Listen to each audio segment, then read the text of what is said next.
Pea te kororia o ngā kororia.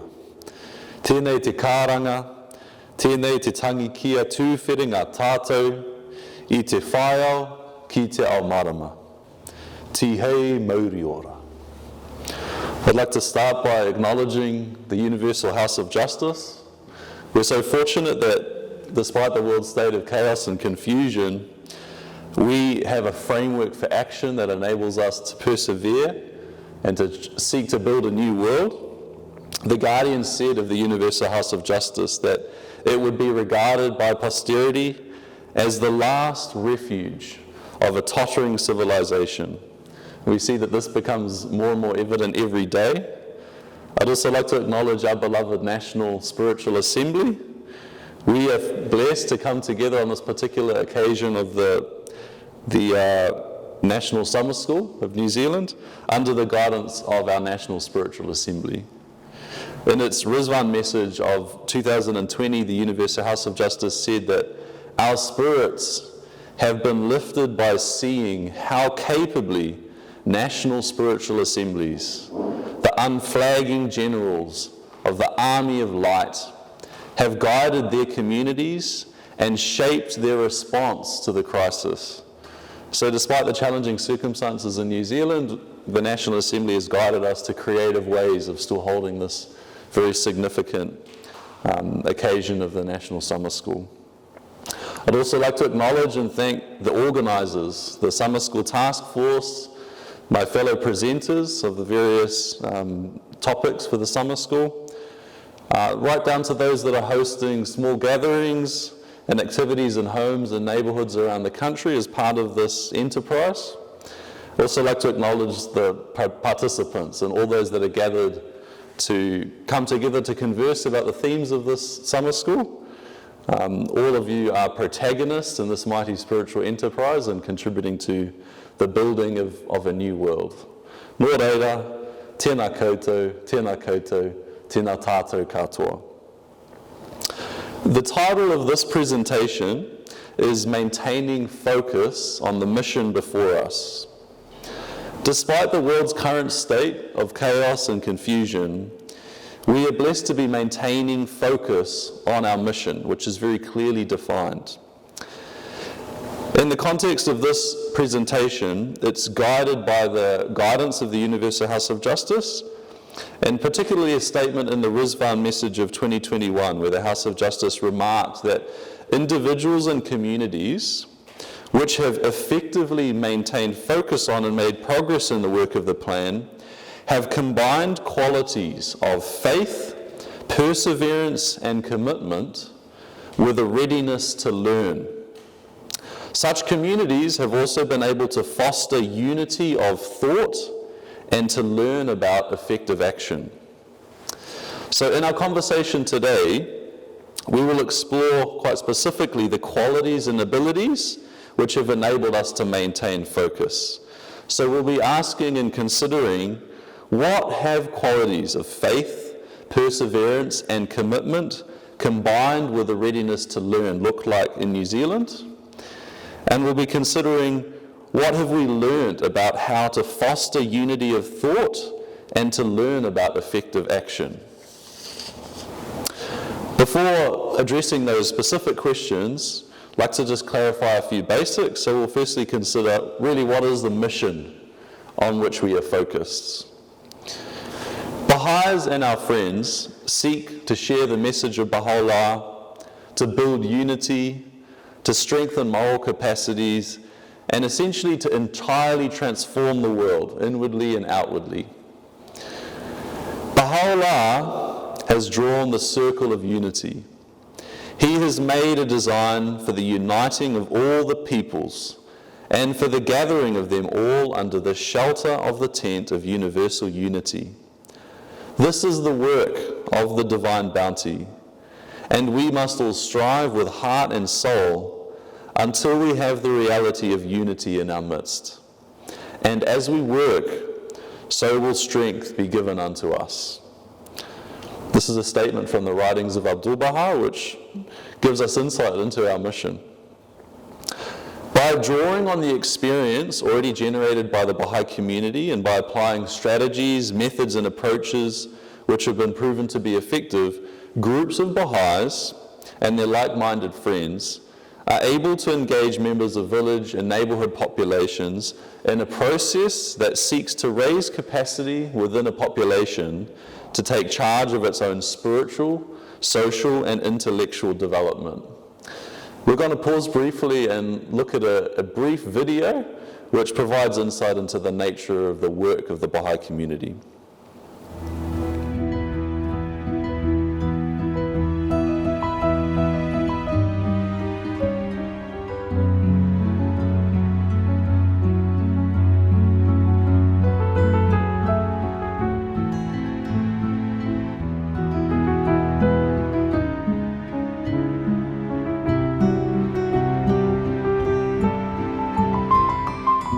As the life of humanity undergoes a process of profound change, across the globe, followers of Baha'u'llah, in the company of their friends, are striving with great enthusiasm to put into practice his teachings.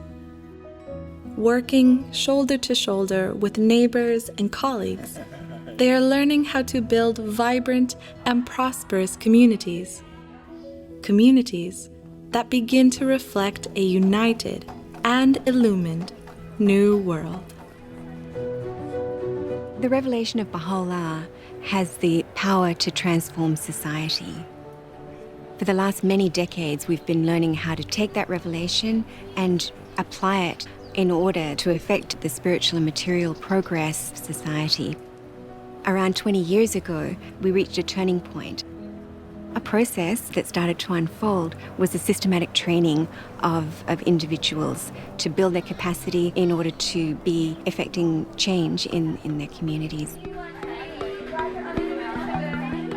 ធ្វើឲ្យមនុស្សទូទៅបានភាគច្រើនដែលគេបានឆ្លងកាត់ជាឋានហ្នឹងបានធ្វើឲ្យគេបានកសាងសមត្ថភាពរបស់ពួកគេផ្លាស់ប្ដូរពួកគេទៅជាការផ្លាស់ប្ដូររបស់ពួកគេហ្នឹងគឺការជួយទៅដល់អ្នកដទៃការបម្រើទៅដល់អ្នកដទៃ We have now this tool, this instrument of limitless potentialities that is helping us to develop our capabilities, to actually translate what has been written in Baha'u'llah's writings into very practical action.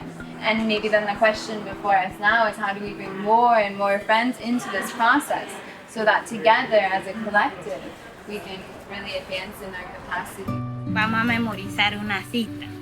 Cita de Baha'u'llah es una cita muy bella que nos va a enseñar a tener un corazón puro. Oh, hijo del Espíritu. Tunashukuru kwa kufika kuona grupe au sikse gani nyo ushapata depuis sa ulianza fungula grupe yako ya Prejudice. युवा अवस्था भनेको चाहिँ यस्तो अवस्था हो जस्तै कि वसन्तकाल जस्तो हैन त्यो अवस्थामा हामीहरू जे पनि गर्न सक्छौं चाह्यौं भने युवाहरू हैन अनि जुन युवा भनेको एउटा निर्भीक सिंह जस्तै हो त्यसकारणले जुन हामी युवाहरू हौं त्यो युवा भइसकेपछि हामीहरू के त आफ्नो समाजको लागि केही न केही राम्रो काम गर्नुपर्ने छ त्यसको जुन राम्रो नैतिक उद्देश्यको बारेमा हामी उनीहरुसँग You will have noticed from the last portion of that clip that there are certain core activities which drive this community building process. These activities are fundamental to human development and they respond to our most essential needs as human beings. These activities are flourishing in communities all around the country. So the first is the program for the spiritual education of children.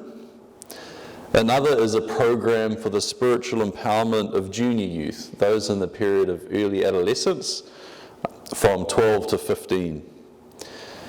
There are devotional gatherings, gatherings for prayer, for worship and reflection on the creative word of God. In addition, people engage in service projects of all kinds to contribute to the material and spiritual progress of their community. All of these activities are made possible as a result of a sequence of courses offered by the Training Institute, which build people's capacity to serve in very purposeful ways in their communities. As these activities multiply within a neighborhood or village or a larger community, a rhythm of community life gradually emerges, which reflects transformation at the level of culture. People's attitudes, beliefs, values, and patterns of thought and behavior begin to transform as a result of the education and the insights they're receiving. As more and more build capacity through service, they begin to bring about the social and spiritual transformation of their community. They begin to identify challenges that they're experiencing and come up with solutions which address the root causes of challenges. Now, the work of the Baha'i community is not haphazard, it's very methodical and systematic and well organized. Baha'is and their like-minded friends are systematic. We serve within a framework for action referred to as the Divine Plan, which is a series of plans and ongoing guidance issued by the head of the faith, the Universal House of Justice. The most recent plan, in a sense, our most recent mission, has been concerned with establishing intensive programs of growth, which are vibrant patterns of community development in 5,000 geographic clusters around the world, which really make up the majority of all populated regions on the planet. This includes all clusters of New Zealand. New Zealand has had the special privilege that if we're able to achieve this goal, every single area in our country will be experiencing a vibrant and intensive pattern of growth and development. In addition, we've been concerned with ensuring that every other cluster, even those in which an intensive program of growth is already established, is advanced from its present state at the beginning of the plan to a stronger one. And in these clusters in particular, we have the opportunity to begin to learn about the society building power of the faith. And we can start to guide communities in the work of social and economic development and participation in the prevalent discourses of society. Of vital importance in our mission of this current plan has been enabling an expanding nucleus of friends to emerge within at least one neighborhood or village center of intense activity in every cluster. For it is in these small settings of concentrated activity that we begin to observe the real movement and spiritual transformation of populations, and in the future we can gain insight into the society building impact of the faith. This mission, which we've all been contributing to, is not yet complete. The tasks of the previous 5-year plan and this current 1-year plan are still yet to be achieved, so there's still room for us to contribute. We need to ask ourselves, why is this mission urgent? Why is it important? Clearly, the work of the Baha'i community in one level is an urgent response, an immediate need, an immediate response to the suffering faced by humanity. In setting the objectives of the current plan before us, the House of Justice said, we set this objective before the Baha'i world, conscious that it is truly formidable, that a Herculean labor will be required, that many sacrifices will have to be made. But faced with the plight of a world that suffers more each day, bereft of Baha'u'llah's elixir, we cannot in conscience ask anything less of his devoted followers. Completing the tasks assigned to us is also crucial preparation for the next plan and for the future work of the faith. I'd like to share an excerpt from a letter from the Universal House of Justice, which was written 31st of December 1995. This was some months before the House of Justice launched the Baha'i world into a series of plans that lasted from 1996 right through until 2021. On that occasion, in preparation for the series of plans, the Universal House of Justice said, "An auspicious beginning for the new plan will largely depend upon the results of the current one, which will end in just a few months. The adequacy of these results will owe much to the degree to which the local spiritual assemblies and the Friends carry out the directions of their national spiritual assemblies, the generals of every plan. Time is slipping away. This reality should prod us all to maximum action. Hence, in preparation for what beckons us on the near horizon, we must not hesitate to expend every energy to bring the 3-year plan to a successful conclusion. The urgency which intensifies our desire for such an outcome is not merely pride of victory, gratifying as that may be. There are divine deadlines to be met. Our work is intended not only to increase the size and consolidate the foundations of our community, but more particularly to exert a positive influence on the affairs of the entire human race. At so crucial a moment in world affairs, we must not fail in our duty to take timely action on the goals set before us in the 3-year plan. So this helps us appreciate the significance of these moments as we prepare for a 9-year plan, which will obviously call us to a much higher level of functioning and open to us a whole new vista of tasks and objectives. It's essential that individuals and communities carry forward their momentum in the final months of this 1-year plan and into the 9-year plan. Hence the title of this presentation, prepared by the National Spiritual Assembly, which is maintaining focus on the mission before us. So far we've considered what is our mission, what is the nature of our work. Clearly we understand what our mission is, why it's important, why it is urgent, but that doesn't mean that it's easy. We are struggling to achieve these tasks which call us to a Herculean labor. This is partly because of the world's current state. The world's current state makes it very challenging. Referring to the state of the world and its gradual decline and conditions, Shoghi Effendi said, "Sore tried and disillusioned, humanity has no doubt lost its orientation and would seem to have lost as well its faith and hope. It is hovering, unshepherded and visionless, on the brink of disaster. A sense of fatality seems to pervade it. An ever-deepening gloom is setting on its fortunes as it recedes further and further from the outer fringes of the darkest zone of its agitated life and penetrates its very heart."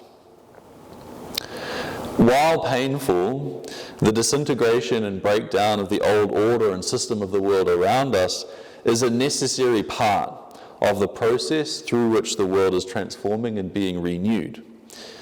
There are many obvious signs of disintegration and breakdown of the old world order around us. We see very blatantly political corruption, increasing ungovernability of populations. We see increasing disparities of wealth and poverty and the resulting tensions in society. We observe escalating violence and unrest. There is horrific environmental harm and the collapse of ecosystems, breakdown of ties of marriage and family life.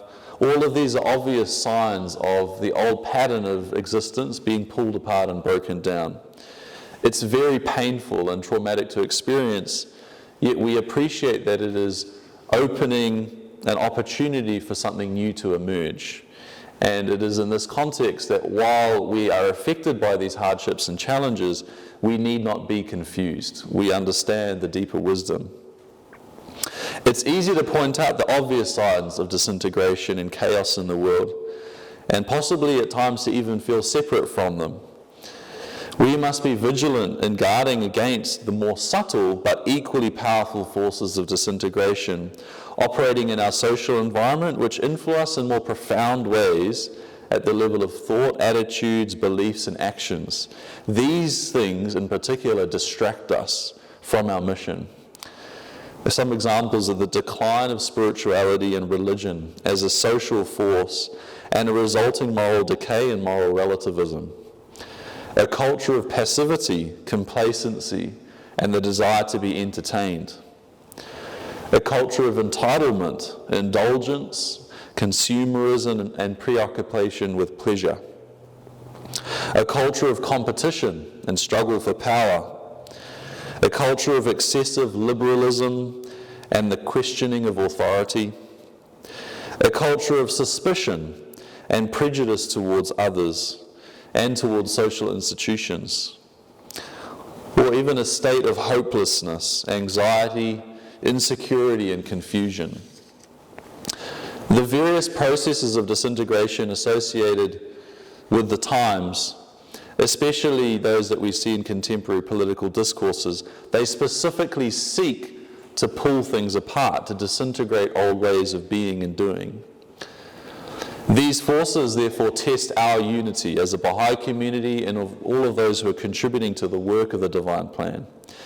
They possibly impair our ability to foster environments which enable all people to advance together along the path of service on equal footing, united in diversity and bound together by an unshakable belief in the oneness of humankind.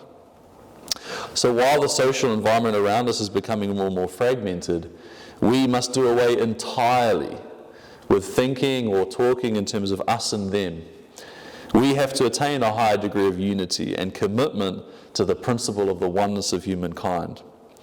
Regardless of these disruptions occurring in society around us, the tribulations humanity is undergoing will lead to a fuller realization of its unity, and it is our bounty to support this process through our engagement in the work of the divine plan. The challenges and forces of disintegration, which potentially make it difficult for us to focus on our mission, they're not going away. The state of the world is being fundamentally transformed. There's no going back to some old normal. It should be appreciated by all of us that the current global pandemic, for example, is not an isolated one-off challenge that will somehow overcome and return to an old state of being.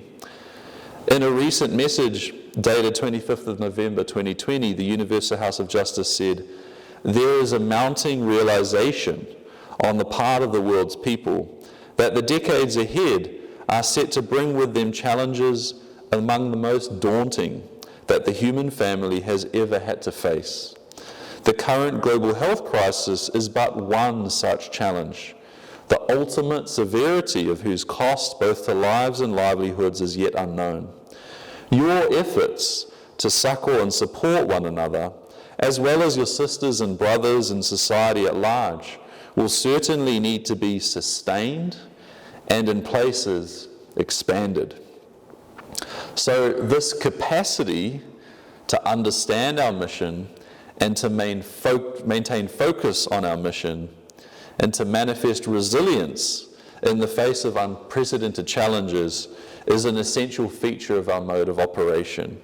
It is something that we are building and will continue to build in the years to come.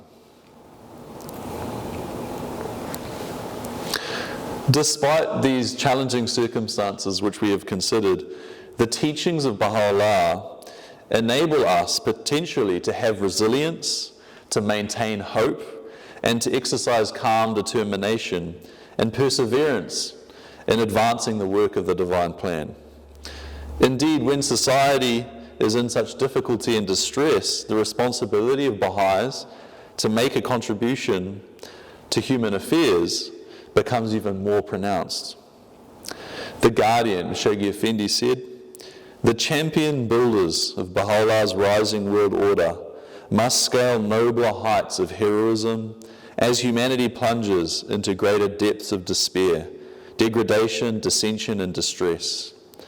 Let them forge ahead into the future, serenely confident that the hour of their mightiest exertions and the supreme opportunity for their greatest exploits must coincide with the apocalyptic upheaval marking the lowest ebb in mankind's fast declining fortunes."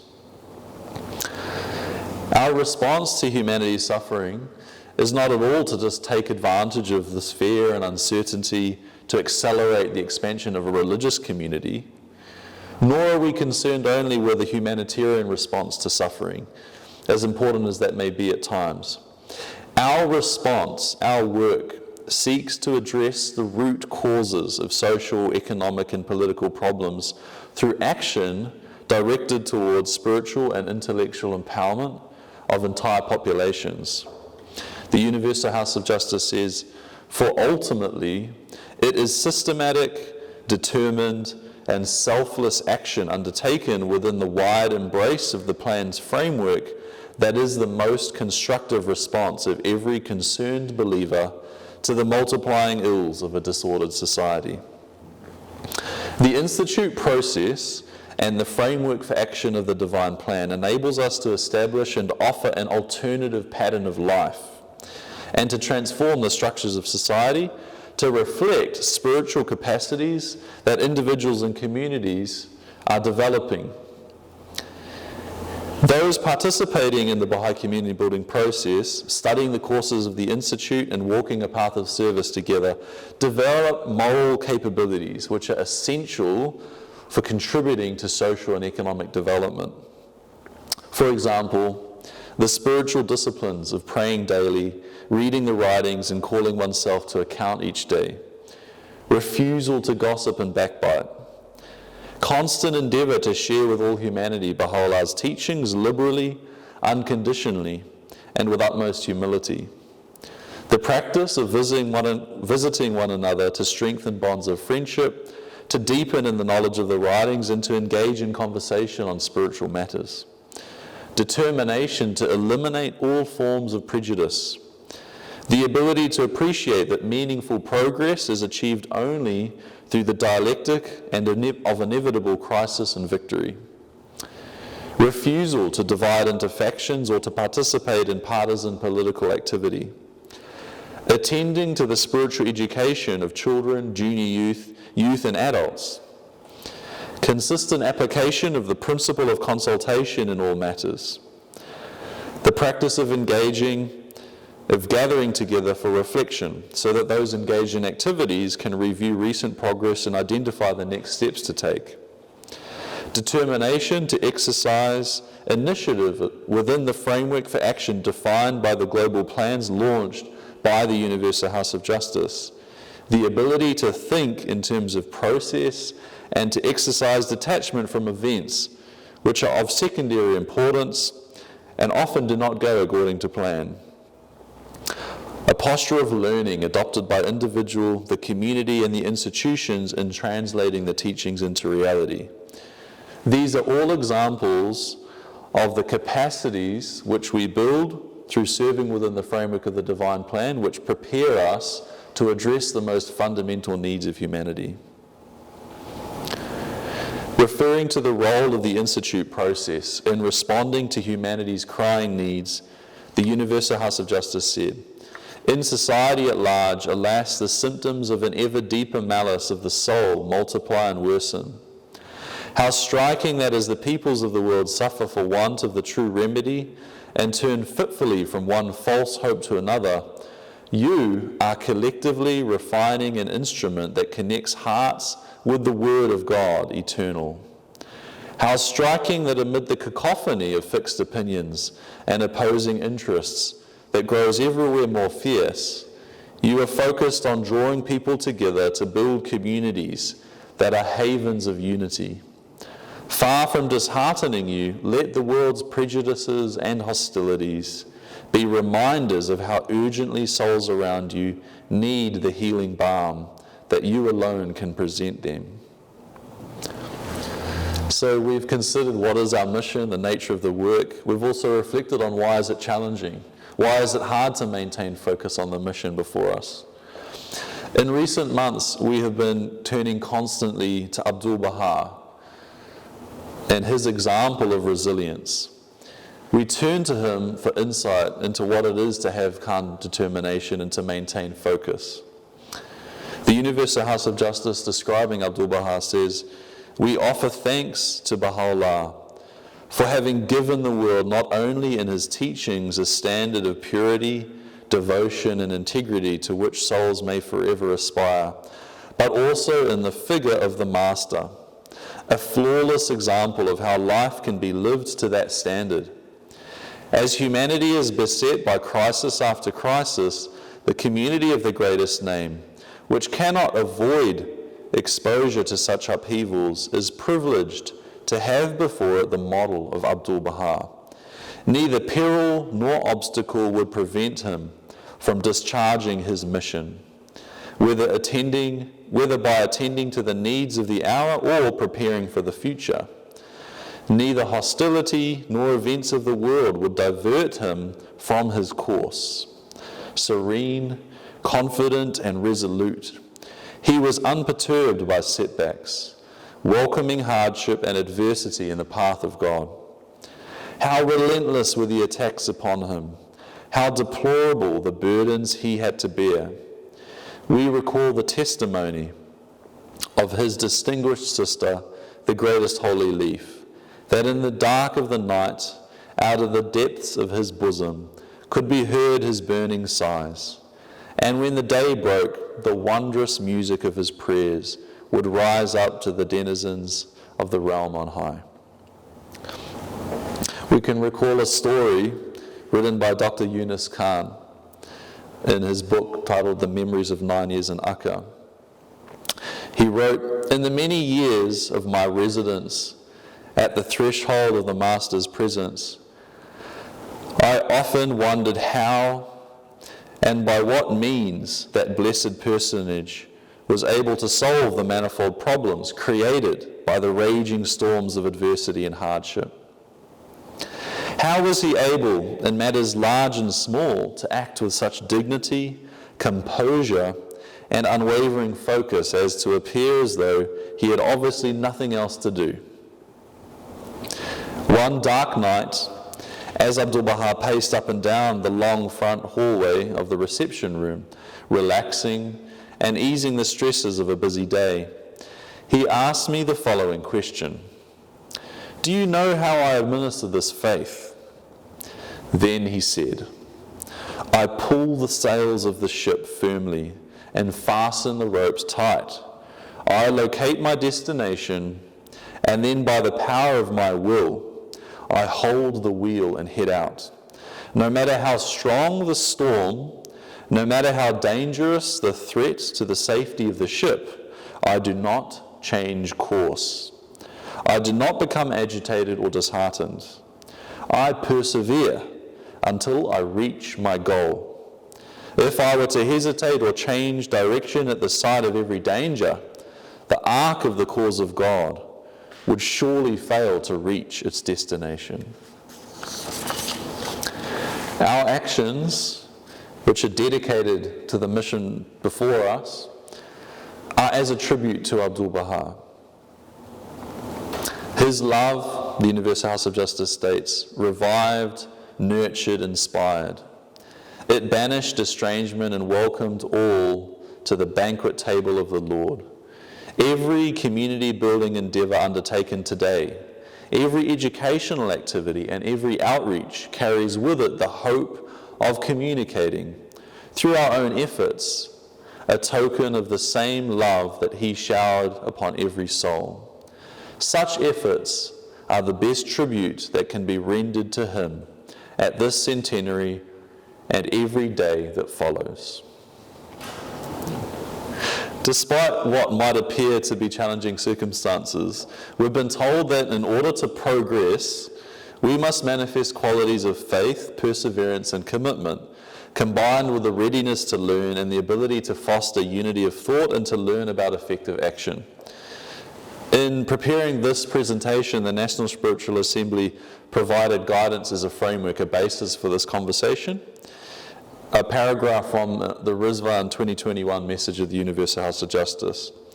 Regardless of a community's starting point, it has advanced the process of growth when it has combined qualities of faith, perseverance, and commitment with a readiness to learn.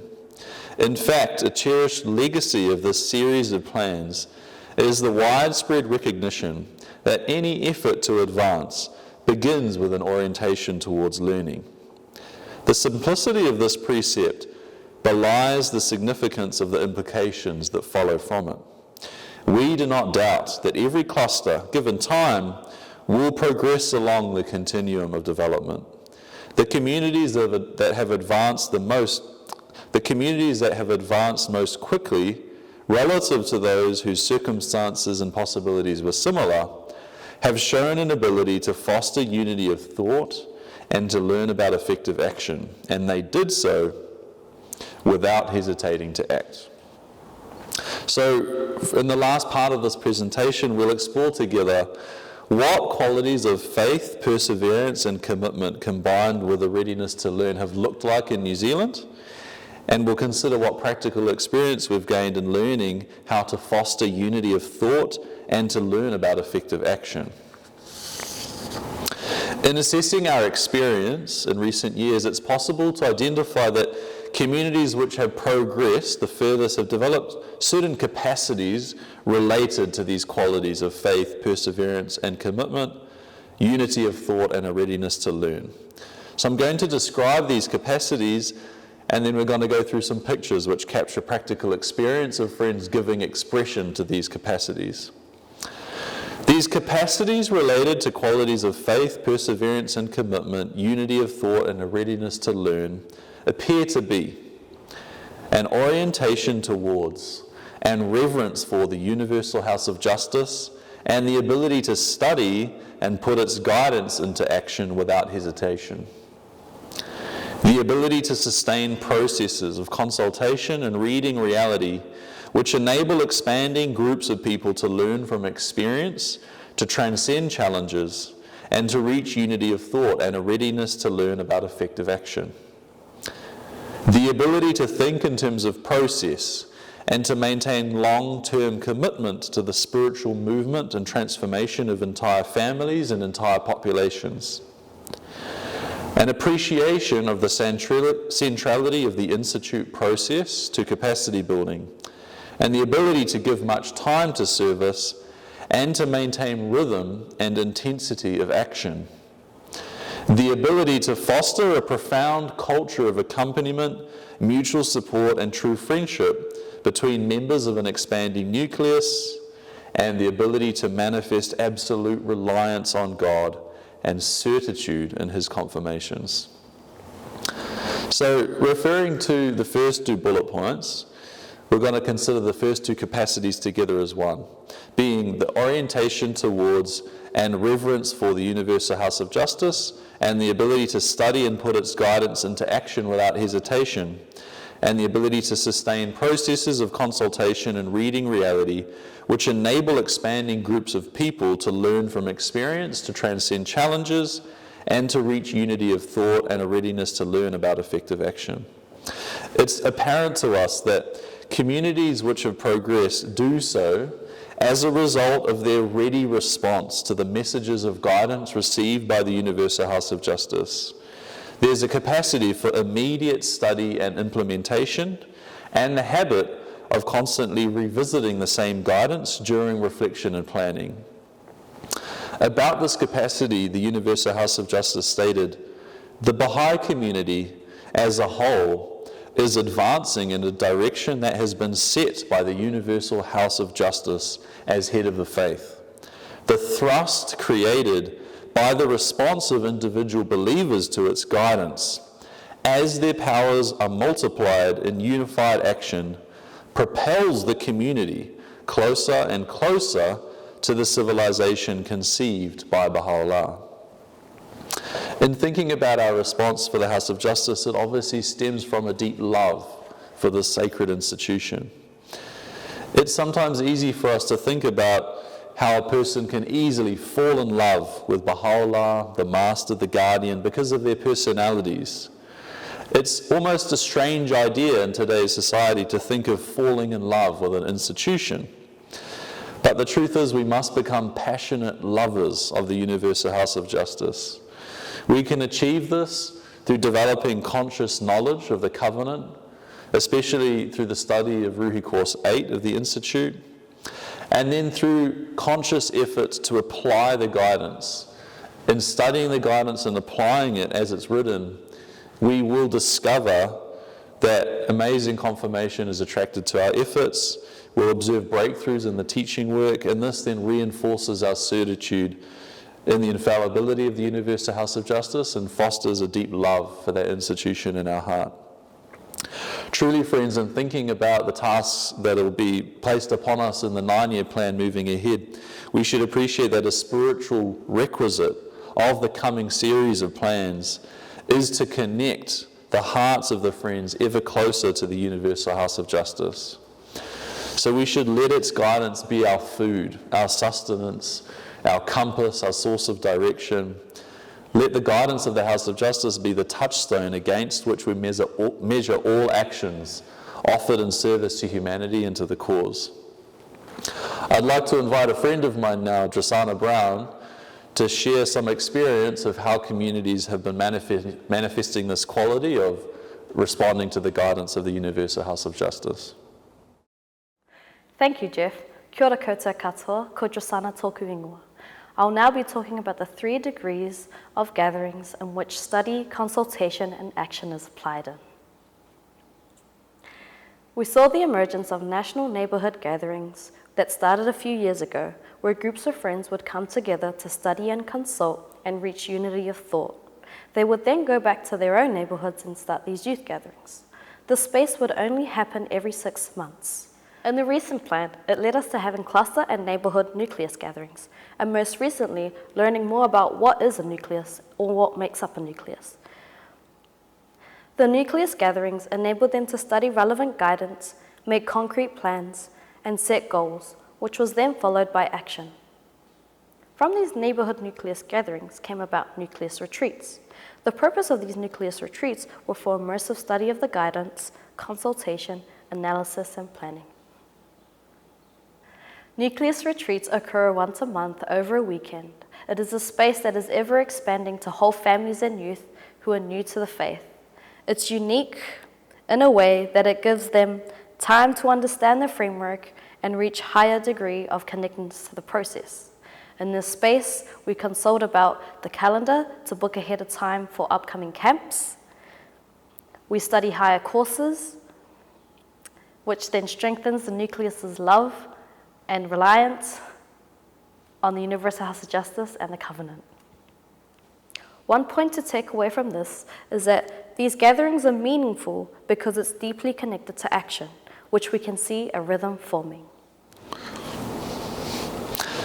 So another one of the capacities related to qualities of faith, perseverance, and commitment, unity of thought and readiness to learn, is the ability of groups of people, communities, to think in terms of process and to maintain long-term commitment to the spiritual movement and transformation of entire families and entire populations.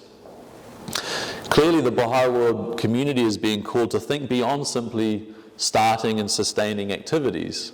We speak and think in a mode that reflects a consciousness that our task is to bring about the spiritual movement and transformation of entire residential populations. About this work, in its Rizwan 2010 message, the Universal House of Justice said, if the Friends persist in their efforts to learn the ways and methods of community building in small settings, in this way, the long-cherished goal of universal participation in the affairs of the faith will, we are certain, move by several orders of magnitude within grasp. So really this challenge is to learn about the universal participation of entire populations in the work of the faith. Now, 11 years later, in the Rizwan message of 2021, the Universal House of Justice observed, a growing number of local spiritual assemblies now oversee the unfoldment of educational programs that cater to practically all the children and junior youth in a village. The same reality is beginning to emerge within a few urban neighborhoods. Engagement with the revelation of Baha'u'llah has in notable instances transcended individuals, families, and extended kinships. What is being witnessed is the movement of populations towards a common center. The task of bringing about the large-scale growth of the faith and contributing to the transformation of society goes beyond simply multiplying activities. We have to think about the transformation of society at the level of culture. So within our nuclei, within our communities, we need to ask ourselves, are we simply trying to sustain activities, or are we really committed to progressing the spiritual transformation of an entire population? In doing this and asking this question, we elevate our state of consciousness. Our horizons are broadened. The more conscious we are of the nature of our work, the greater is our commitment. And this heightened awareness generates within people a greater capacity for learning and persevering despite challenges. I don't wish to overwhelm anyone, but I'll share that the frontier of learning for the Baha'i world currently is to identify small pockets of a population, maybe several hundred households within several neighbouring streets, and then within that context to build capacity within an expanding nucleus of people to engage the participation of all children and junior youth in this area. This task, which may seem beyond the resources of some of you now, it's actually an inevitable future for all of us. It is a task or a frontier that every community is moving towards as programs of growth advance. So the more now we can begin to think about really building a unity of vision and commitment within a nucleus of people to bring about the movement of a population, the greater will be our perseverance and our ability to learn in applying the guidance of the House of Justice. I'll invite again Drasana to share some initial insights and experience related to this area of learning. Moving populations starts with the ability to engage whole families by having conversations that are all-embracing and all-inclusive, whānau-based approaches. For example, we aren't just running a class for children. We are engaging groups of families in an ongoing conversation about the spiritual development of all our children. Also, conversations are free from us and them, Baha'i and non-Baha'i dualities, which limit participation and empowerment. If we want to learn, we have to see everyone as protagonists and draw on the insight and services of family members and all demographics of the community. The next point is a vision of bringing into being an educational system capable of serving all members of a local population. All grades, levels, and courses are offered for appropriate ages. The training institute becomes formalized and, similar to a school, becomes a system which requires a core group of full-time staff. When we think in terms of cross-generational processes of education, then we can begin to follow this process of transformation.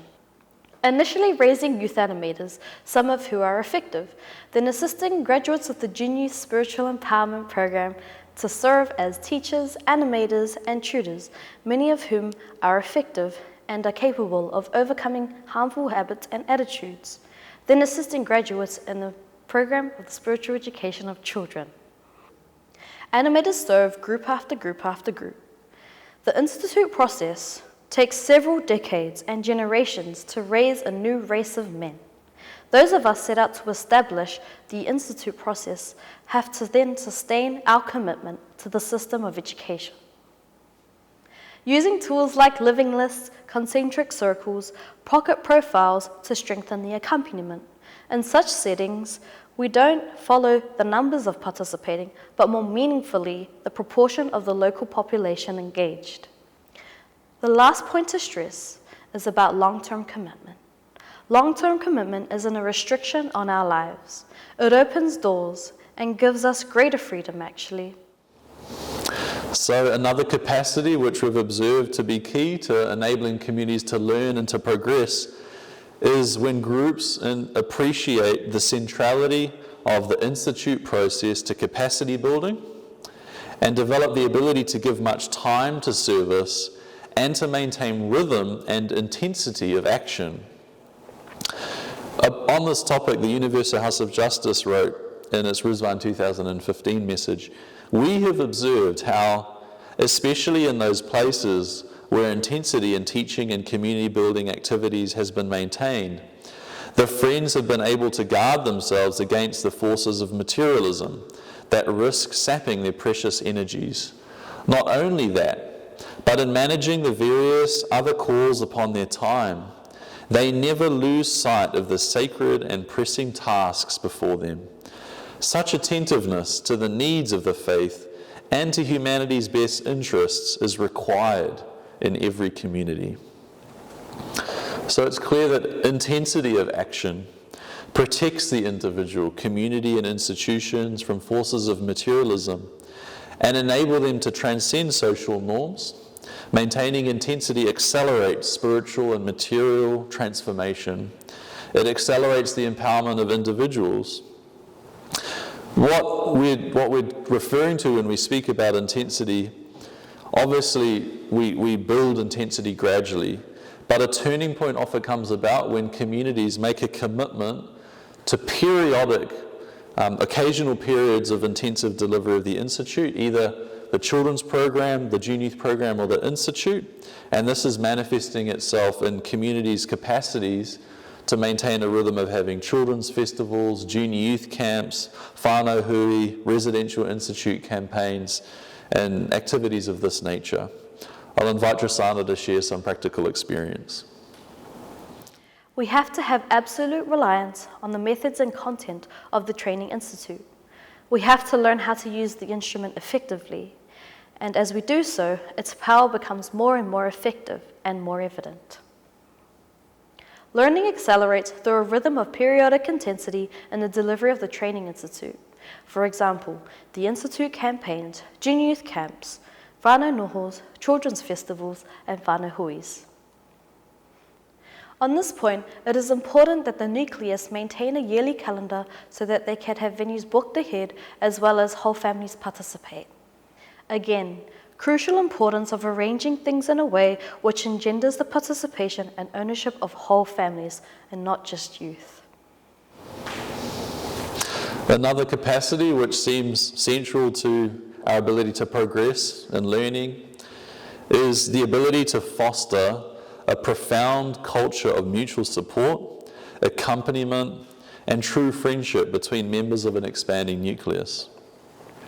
What we observe is that bonds of trust, friendship, and mutual support within an expanding nucleus make it possible to persevere through the greatest challenges, to transcend limitations of the social environment, and to attain higher and higher degrees of coherence between the spiritual and material aspects of life. In a sense, to bring about transformation at the level of culture and the ways of being and doing within communities. Referring to the power of unity between the friends, Shoghi Effendi said, "Indeed, the believers have not yet fully learned to draw on each other's strength and consolation in time of need. The cause of God is endowed with tremendous powers, and the reason the believers do not gain more from it is because they have not learned to draw fully on these mighty forces of love and strength and harmony generated by the faith."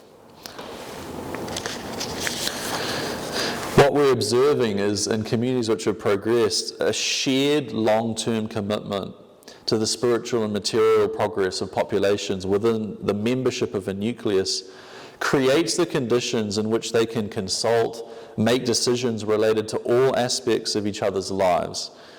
In a sense, there emerges within a population a group of people whose relationships and the quality of consultation is such that they're so spiritualized they become like a spiritual assembly of that population, consulting about all matters related to the spiritual and material health and progress of each other and the population at large. I'd like to invite Rosanna to share some experience on this theme. So now we're going to talk about the Manirewa core group consultations, the involvement of all aspects in each other's lives.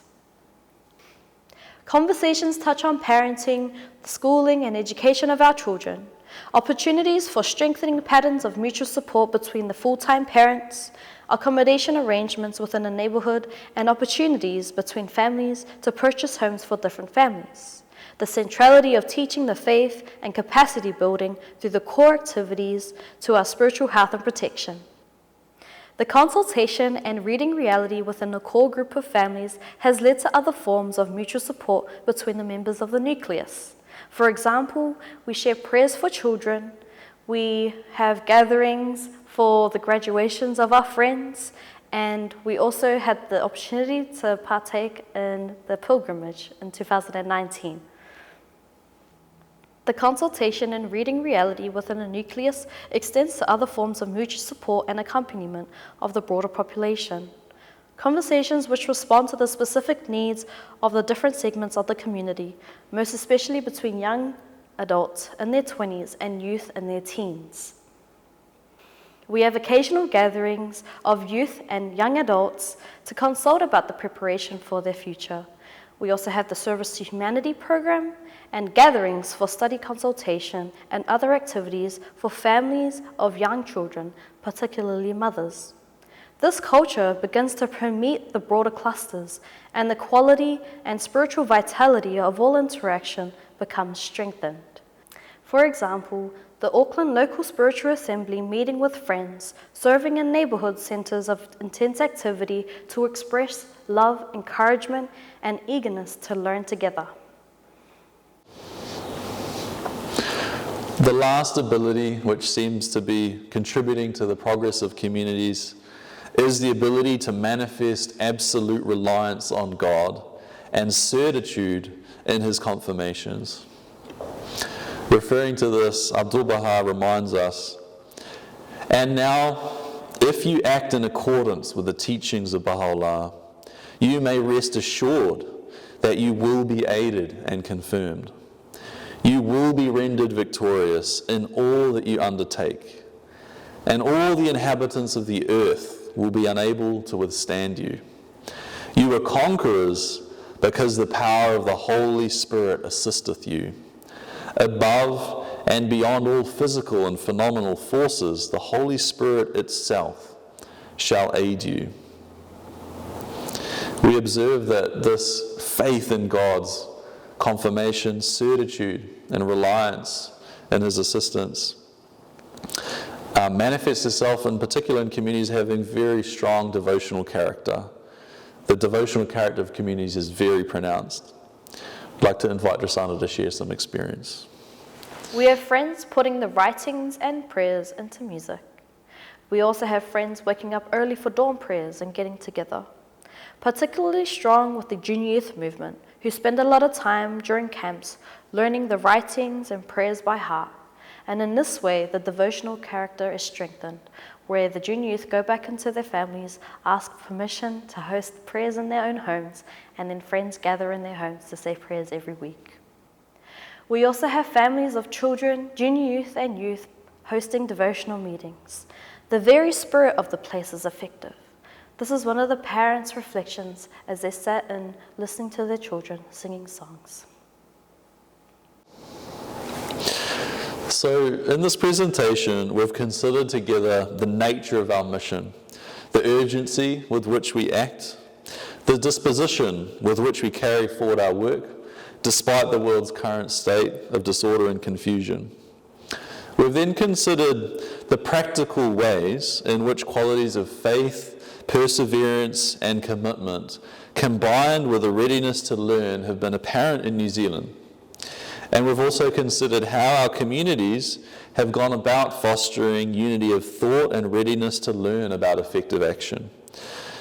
It's our hope that the practical insights and experience shared can be of use to everyone, and that they might enable you to attain higher degrees of unity of vision and capacity for learning within your own communities. In closing remarks, I think it's important to appreciate that over the coming months, we are laying the foundations for the 9-year plan, which we're about to embark on. Our first objective and priority is obviously to complete the tasks of the current 1-year plan. But we must also think about the few months ahead as crucial preparation and orientation to the framework of the new plan. As this National Summer School is taking place, the Baha'i world will be receiving a new message of guidance from the Universal House of Justice, which provides the framework for action for the coming 9 years. As we appreciate, there will then be a series of conferences in the coming months throughout New Zealand, which will orient Baha'is and their like-minded friends, all those who are connected to the community building process, to the framework for action of the 9-year plan. About these coming conferences, the Universal House of Justice wrote, "The conferences will aim at carrying to the friends in every land the spiritual energy released by the gatherings in the Holy Land, as the community prepares for a dynamic thrust forward with the launch of the 9-year plan. These conferences, then, will give the participants an opportunity to gain greater insight into the nature of the spiritual enterprise in which they are engaged, a sense of the distance traversed thus far, and a deeper understanding of the exigencies of the current stage in the unfoldment of the divine plan. They will strive to enhance appreciation of the privilege of being part of a community that has set its gaze upon the spiritual and material transformation of society, and of the bounty of being connected by bonds of love and camaraderie with brothers and sisters in a global effort, each one laboring within the same framework for action, all united under the sheltering shadow of the covenant. Given that millions of people at the grassroots across the globe are engaged in a collective pattern of activity that fosters a vibrant community life in villages and cities, the conferences should be organized such that as many of these friends as possible are able to attend." So let us bring as many people as possible to these conferences. You're gathered together now in the summer school, and in this time you have the opportunity to think ahead to January, to February. This is a time in which we can be having junior youth camps, whānau, children's festivals, activities which bring together whole families from the populations to which we're connected.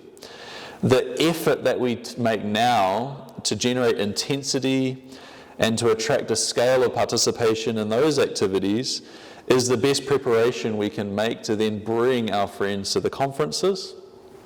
All of this is setting the stage for what the House of Justice describes as the dynamic thrust forward with the launch of the 9-year plan. Friends, we can anticipate that the April period, Rizwan, when we launch into the plan, will represent a period of unprecedented activity and growth in the work of the Baha'i community of New Zealand. So in this moment now, please be thinking ahead to the April school holidays. Arrange your lives so that you can give time to the needs of the faith at that time and to the plans which the institutions will be putting into motion. So just in thinking about these final months of this current plan and the tasks ahead of us, just like to close with the words of the beloved Universal House of Justice. However long and arduous the road that must be travelled, we are supremely confident in your fortitude and your determination to see the journey through. You draw from stores of hope, faith, and magnanimity, putting the needs of others before your own, enabling those who are deprived to be spiritually nourished, those who increasingly thirst for answers to be satisfied, and those who long to work for the betterment of the world to be offered the means. From the devoted followers of the Blessed Perfection, how could we expect less?